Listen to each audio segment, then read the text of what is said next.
네, 우리 경제 먹구름이 잔뜩 끼었습니다. 우리 경제 버팀목인 수출이 2달 연속 감소해 우리 경제의 근본이 흔들리고 있다는 우려의 목소리가 커지고 있습니다.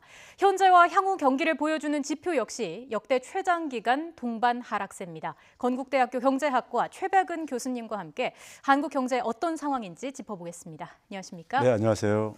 자, 하나씩 좀 짚어보겠습니다. 먼저 수출 문제부터 예. 알아보죠. 이게 뭐 지금 여러모로 우려가 나오고 있는 상황인데 어느 정도 수준인 건가요?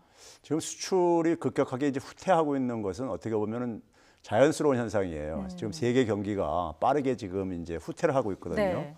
우리가 수출하는 것은 상대 국가에서는 수입을 하는 것이고 예. 수입의 이제 기반은 이제 소득이기 때문에요. 이제 경제가 둔화된다는 얘기는 그만큼 소득 증가율이 떨어지고 있다는 얘기이기 때문에 해외에서 이제 우리나라 상품을 수입할 여력이 잠깐만 이제 떨어진다는 얘기가 되겠는데요. 예. 문제는 뭐냐면 경제도 하나의 생태계인데요. 생태계인데 생태계의 가장 중요한 것 중에 하나가 다양성인데 우리 경제 생태계는 굉장히 좀 다양성이 취약해요. 네. 그래서 수출에서도 보게 되면은 반도체에 대한 의존도가 굉장히 높고요. 한 1% 정도 지난해 차지했었으니까요. 예. 전체 수출에서요. 그다음에 또 중국이 차지하는 비중이 굉장히 높아요. 한 27%. 홍콩까지 합치면 한 34% 되니까는 한 3분의 1 이상이나 된다는 얘기죠. 그래서 이제 반도체 같은 경우는 하나 제가 실감나게 좀 비유를 한다면요. 네. 우리나라가 수출이 2015년, 16년도에 마이너스 행진했었어요. 그래서 이제 2014년하고 지난해 수출액을 비교를 해보면요. 네. 비교를 하게 되면 한 325억 달러가 증가를 했어요. 예. 근데 반도체가 그 같은 기간에 어느 정도 증가했냐면요. 641억 달러가 증가했습니다. 그러니까 반도체 증가한 걸 빼게 되면은 지난해도 2014년보다 마이너스였다는 얘기입니다. 예. 그만큼 그러니까 반도체에 대한 의존이 굉장히 크다는 얘기죠. 그렇죠? 그다음에 두 번째는 뭐냐면 중국에 대한 이제 그러니까 우리가 이 수출 증가율이 굉장히 좀 빠르게 지금 떨어지고 있는데요. 1월 달만 하더라도 보게 되면 마이너스 한 19% 정도로 됐는데요. 중국이 그러니까 우리가 지난 그러니까 2014년부터 18년까지 또 비교를 해보게 되면 있잖아요. 중국이 한 169억 달러 정도를 그러니까는 증가에 기여를 했어요. 그러니까 아까 325억 달러 중에서 169억 달러니까 절반 이상 정도가 중국의 수출 증가가 이제 그러니까 기여를 한 것이고요. 여기에 뭐 베트남까지 합치게 되면 432억 달러가 되는데 그러니까 중국과 베트남의 수출 증가가 없었으면은 마이너스가 됐다는 얘기니까요. 그러니까 특정 국가, 특정 산업에 너무 의존도가 높다 보니까는 그 특정 산업이 타격을 받았을 때 그만큼 우리 수출도 굉장히 타격이 심할 수밖에 없죠. 그래서 반도체가 빠르게 지금 이제 지난해 4분기부터 반도체 가격들이 하락을 하면서 반도체 수출이 떨어지고 있고 그다음에 중국 같은 경우도 보게 되면 지난해 4분기에 자기들의 목표 성장률이 6.5에서 7.0인데 6.4% 떨어졌거든요. 빠르게 좀 떨어지고 있거든요. 그러다 보니까는 중국으로의 수출도 굉장히 급격하게 떨어지고 있는 상황이고요. 그게 이제 우리나라 수출에 지금 이제 크게 타격을 주고 있는 것이고요. 예. 거기다가 이제 우리나라 양대 이제 수출 품목 중에 하나가 또 하나가 이제 석유 관련 제품들인데 석유 가격이 이제 그러니까 크게 지금 이제 하락을 했어요. 지난 1년 전에 비해서요. 그리고 석유 가격이 한 2020년도까지도 공급이 그러니까 수요보다는 좀 초과가 될 거라고 좀 전망들을 하고 있어요. 미국 뭐 에너지 정보청에서 이렇게 추산하는 거 보면요. 그러냐면 석유 가격이 과거처럼 그렇게 큰 폭으로 오르긴 쉽지 않다는 점에서 우리나라 이제 그러니까 양대 이제 지난해 양대 그러니까 수출 효자 품목인 석유 분야에서도 그러니까는 수출을 우리가 크게 기대할 수 없다는 점에서 올해 어떻게 보게 되면 역성장, 즉 수출 증가율이 마이너스가 될 가능성을 배제할 수 없습니다. 예, 우리 경제가 세계 경기 후퇴와 무관하지 않은 건데 지금 미중 무역 분쟁 영향이 우리 경제에 미치는 영향은 어느 정도라고 봐야 될까요? 그러니까 우리나라 제가 이제 앞에서 이제 얘기했을 때 수출을 하나의 키워드로 얘기를 했는데요. 수출과 또 하나의 키워드가 제조업이에요. 우리나라 그러니까 수출의 주력 산업이 제조업이고 이 제조업을 그러니까 우리가 이제 수출 가지고 또 이제 그러니까 성장을 시키는 이런 방식인데. 제조업에 이제 그러니까는 이 수출 감소라는 것이 아무래도 이제 제조업 중심의 이제 설비 투자 감소로 이어질 수밖에 없어요. 그래서 이제 이것도 어떻게 보면 이제 그러니까 제조업이 수출에 많이 의존하다 보니까 나타나는 현상이거든요. 그래서 보게 되면은 지난해 1년 동안에 설비 투자가 한 2조 8천억 원이 감소했어요. 감소했는데 반도체에서 지난 1년 동안에 얼마가 설비 투자가 증가했냐면요. 그러니까 삼성전자하고 SK하이닉스 두 회사만 보더라도 10조 5천억 원이 증가했어요. 그러니까 반도체에서 설비 투자가 이만큼 안 증가했으면 10조 5천억 원 안 증가했으면 설비 투자도 그러니까 큰 폭으로 하락했다는 얘기인 겁니다. 그런 점에서 그러니까는 우리나라 이제 그러니까 이 수출의 감소는 제조업의 생산에 이제 그러니까 영향을 미칠 수밖에 없고 제조업 생산이 둔화가 되게 되면 설비 투자도 그에 따라서 그러니까 감소로 연쇄적으로 이어지는 이러한 이제 그러니까 우리가 연결고리를 갖고 있습니다. 네. 그런 점에서 이제 그러니까는 지금 반도체 후퇴가 그러니까 제조업 생산을 그러니까 우리가 크게 후퇴시키고 있고 예. 설비 투자도 그러니까 크게 좀 둔화시키고 있는 상황입니다. 지금 중국에 대한 수출이 크게 줄어들어서 아까 말씀해 주신 내용을 좀 정리하자면 유가 하락, 반도체 수출, 그리고 중국 경제 둔화 이 세 가지를 합쳐서 좀 삼중고를 겪고 있다 이렇게 표현을 해도 되는 건가요? 그렇습니다. 예. 예.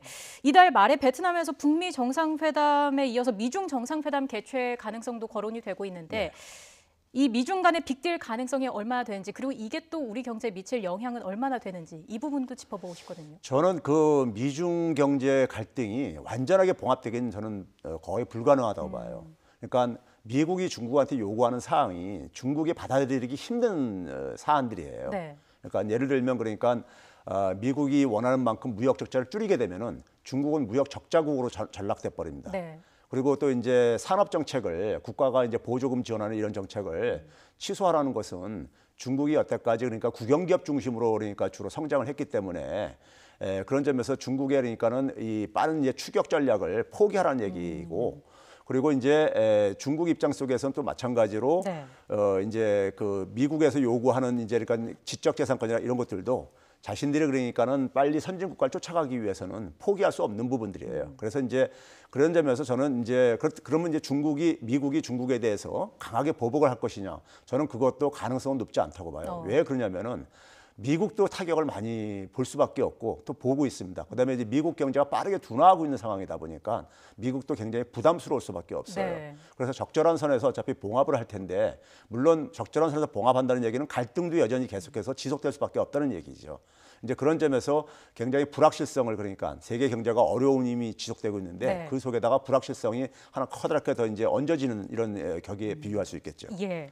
자, 산업 설비 투자 부분도 좀 짚어보겠습니다. 역시나 두 달 연속 감소한 것으로 나타났는데 이거 어떻게 봐야 될까요? 그러니까 앞에서 얘기했듯이요. 수출이 감소하게 되면은 산업 생산이 그러니까 줄어들 수밖에 없어요. 예. 산업의 대표적인 게 이제 제조업인데 우리나라는 제조업에 대한 의존도가 굉장히 높아요. 네. 서비스업이 1차 산업하고 서비스 산업이 남는데 제조업 빼게 되면은 서비스 산업의 1인당 부가가치가 제조업의 한 57%뿐이 안 돼요. 네. 그러니까 굉장히 열악하죠. 서비스업이요. 선진국가는 서비스업이 굉장히 이제 그러니까 생산성이 높고 부가가치가 높다 보니까 네. 제조업이 안 좋더라도 서비스로 이제 그러니까 이 대체 출구를 찾을 수가 있는데 우리는 이제 서비스업이 그걸 받쳐주지 못하는 상황이죠. 예. 그래서 우리는 오히려 역설적으로 제조업이 충격을 받게 되면은 서비스업까지 같이 충격을 받는 이런 이제 형국이에요. 그러다 보니까 이제 우리가 지난 12월 달 보게 되면은 제조업뿐만 아니라 서비스업도 같이 그러니까 이제 생산이 둔화가 예. 되는 이런 이제 모양을 보여주고 있고요. 그리고 이제 앞으로 향후 경기 전망도 네. 지금 이제 계속해서 이제 그러니까는 둔화될 걸로 지금 그러니까 지표상으로는 그렇게 나오고 있습니다. 이 방금 말씀해주신 부분이 동행지수, 선행지수, 순환 변동치라는 부분인 거죠. 예, 맞습니다. 이게 용어가 조금 생소할 수도 있고 어려울 수도 있거든요. 좀 쉽게 풀어서 그러니까 동행지수라는 건 동자가 이제 같을 동자에다가 네. 갈행자니까 경기하고 같이 가는 이제 예. 지표들입니다.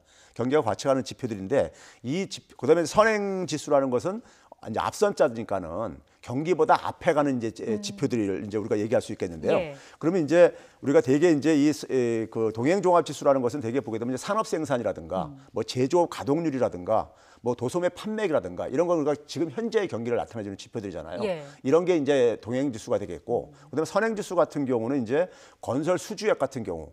그러니까 이제 건설 이제 공사를 딴에 쓰게 되면은 향후에 이제 그러니까 건설 공사가 이제 전개될 게 아니겠습니까? 그럼 네. 이제 향후에 반영되어지는 거겠죠. 이제 그런 것들이 이제 선행지수가 되겠고, 그다음에 이제 그 뭐 기계류 같은 경우 이제 수출 지수 같은 경우들도 기계 같은 경우는 이제 더 생산을 늘리기 위해서 그러니까 기계를 더 이제 그러니까 우리가 더 생산을 늘리는 거기 때문에 이런 것도 이제 선행 지표에 해당되겠는데요. 네. 근데 이 선행 지표와 관련해 가지고 선행 지수의 순환 변동치가 이제 붙었는데 동행 지수의 순환 변동치가 예. 붙었는데 이 차이는 뭐냐면요. 그러니까 향후 그러니까 이제 이 향후 경기 전망 그러니까 예측 그러니까 예? 그러니까 3 내지 한 6개월 이후에 지금 경기가 어떻게 지금 전환되는 국면이냐 아니면 경기가 그러니까 나아지는 국면이냐 뭐 이런 이제 것을 봐주는 게 바로 이 순환 변동치라고 이제 이해하면 되겠습니다. 예. 그런데 이제 동행지수 순환 변동치나 선행지수 이 순환 변동치나 다 같이 지금 계속해서 하락을 하고 있습니다. 100 밑으로 떨어진 지 오래됐는데 계속해서 하락하고 있기 때문에 굉장히 우려스러운 거죠. 예. 흔히 뭐 경제 관련 통계 3대 지표라고 하면은 예. 생산, 투자, 소비 이렇게 얘기하지 않습니까? 예. 근데 소비는 비교적 좀 나은 모습인 것 같더라고요. 저는 이 부분은요. 지난해 우리가 성장률이 2.7% 발표했잖아요. 예. 근데 거기서 하나 우리가 주목할 만한 게 뭐가 있었냐면요. 민간 소비 지출 증가율이 2.8%로 네. 성장률을 그러니까 약간 상회했어요.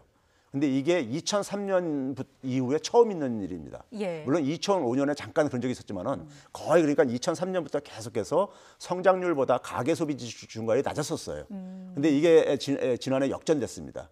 이거는 해석을 한다면 이건 소득주도 성장 정책에 저는 효과라고 일정하게 그러니까 그 부분을 수용할 수밖에 없다고 저는 생각이 들거든요. 네. 그래서 가계소득 증대 정책이라는 것이 문재인 정부의 그러니까 소득주도 성장의 핵심적인 부분인데 가계소득을 증대시키기 위해서 뭐 최저임금 인상이라든가 뭐 일자리 안정자금 지원이라든가 근로소득 장려세제 지원 이런 것도 했었고요.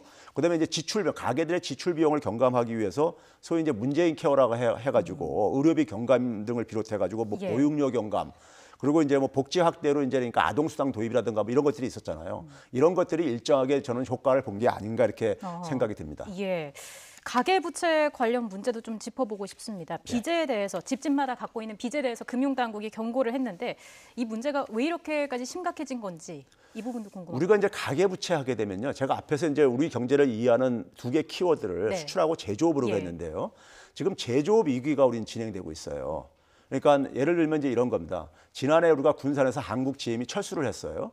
그러면 이제 자동차 산업은 제조업이잖아요. 네. 제조업의 일자리가 줄어들게 되죠. 그러면 이제 그 일자리를 잃으신 분들이 군산 지역을 떠나거나 아니면 군산 지역에 남아있더라도 실업급여로 살게 되죠. 네. 그러면 그분들 같은 경우 아무래도 평상시보다 음식점 가서 소비하는 게 아무래도 줄어들 수밖에 없죠.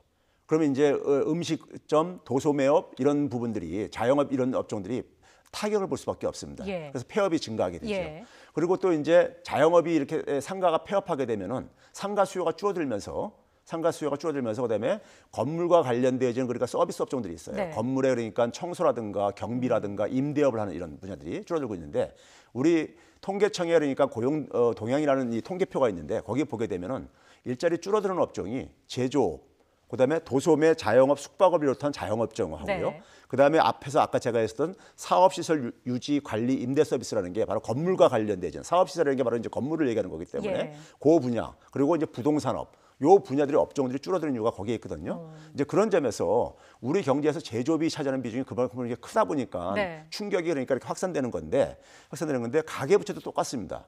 가계부채를 보게 되면은 우리가 커다랗게 봐서 주택담보대출하고 그다음에 자영업자 개인 사업자라든가 아니면 그다음에 생계형 가계대출로 이렇게 크게 나눌 수가 있는데 우리가 경제가 안 좋을 때마다 과거 역대 정부에서 건설 투자 가지고 그러니까 경기 부양을 많이 했었어요. 네. 그리고 과거에 뭐 빚내서 집 사라 뭐 이런 얘기도 이제 유행하고 그랬었잖아요.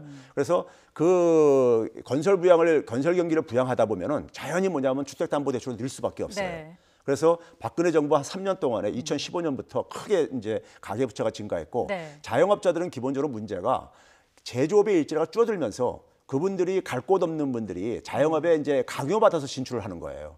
그러다 보니까 자영업에 이제 과당 경쟁 문제가 생기게 되고 예. 그러다 보니까 폐업도 늘고 굉장히 이제 경쟁 압력을 받으면서 수입도 압박을 받고 그러니까는 이제 대출을 받아가지고 유지하는 경우들이 많이 생기게 되죠. 예. 거기다가 이제 특히 이제 일자리가 없어지는 부분들이 대개 이제 그러니까 취약계층들의 일자리가 많이 줄어들다 보니까 취약계층들 같은 경우는 자신의 소득만 가지고 이제 그러니까 부족하다 보니까 또 이제 그러니까 부채를 내 가지고 네. 하다 보니까 그게 이제 생계형 가계부채를 규정하고 있습니다. 예. 아무래도 집집마다 또 빚이 많은 이유 중에 하나가 바로 부동산 때문이 아닐까 싶은데 부동산 관련 세금이 고가의 집 등을 중심으로 크게 오르기도 했습니다. 정책 관련해서 저희가 그래픽도 함께 보면서 얘기를 좀 나눠보겠습니다. 1주택자와 2주택자의 보유세를 좀 비교해 가면서 분석을 좀 해봤으면 좋겠습니다. 자, 지난해 12억 2천만 원이었던 주택의 공시가격이 올해 23억 6천만 원으로 오른다면 보유세는 666만 원이 되는 거죠. 그렇죠. 예. 이 1주택자 보유세 변화에는 어떤 특징이 있습니까? 우리가 이제 그 이 보유세는요, 저희 재산세 중에서 이제 그러니까 저기 지금 소개된 이제 그러니까 주택 같은 경우는 종부세 그러니까 우리가 그러니까 재산세에서도 이제 누진세가 적용되시는 분들의 이제 해당되시는 것인데요. 네. 그러니까 우리가 이 부동산 문제를 주거 문제 해결 차원에서 볼 것이냐, 아니면 이제 그러니까 이걸 부동산 시장 경기 부양 차원에서 볼 것이냐에 따라서 네. 우리가 다른 접근이 가능할 텐데요. 만약에 후자 같은 경우라면은 이게 이제 투기적인 수요가 이제 그러니까 부동산 시장을 이제 우리가 지배할 수가 있어요. 예. 그럴 경우 이제 그러니까 부동산 시장에 투기 수요가 불붙는 이유는 결국 이제 기대 수익이 굉장히 높기 때문에 생기는 겁니다. 네. 그러니까 기대 수익을 낮추는 가장 효과적인 방법이 보유세를 높이게 되면은 예. 세금으로 그만큼 이제 그러니까 수익을 이제 찾아가기 때문에 그만큼 이제 그러니까 부동산 투기 수요를 좀 잠재울 수 있어요. 그런 점에서 사실 이 보유세 부담이 느는 계층들은 네. 사실 그 주택이 굉장히 고가 주택을 갖고 있는 분들의 사실 해당되어지는 거기 때문에 조세 형평성 차원 속에서도 우리가 조세의 목적 중에 커다란 목표 중에 하나가 이제 우리가 이 소득의 재분배 이런 것들이 있거든요. 네. 그렇기 때문에 그런 점에서 이제 우리가 의미가 있겠고요. 그리고 더 중요한 건 앞에서도 얘기했듯이 투기 수요를 억제하는 이제 이런 중요한 점이 있습니다. 그다음에 공시지가 같은 경우도 결국은 이제 그 실거래가하고 그다음에 세금을 부과하는 그러니까 우리가 과표 기준하고 이 차이가 네.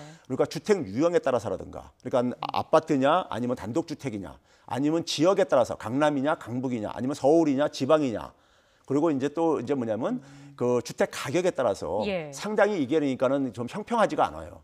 그래서 이제 형평성을 제고시키는 부분은 굉장히 필요하다고 보고 있고요. 예. 왜 그러냐면 자기 주택은 굉장히 가격이 낮은데 고가 주택보다도 그러니까 더 높은 세율을 적용받는다면은 굉장히 불만이 많을 수밖에 없는 거거든요. 네. 그래서 조세의 가장 중요한 건 형평성이기 때문에 공시지가를 현실화하는 것도 결국은 형평성을 제고시킨다는 점에서 우리가 수용을 해야 될 부분이라고 생각합니다. 예.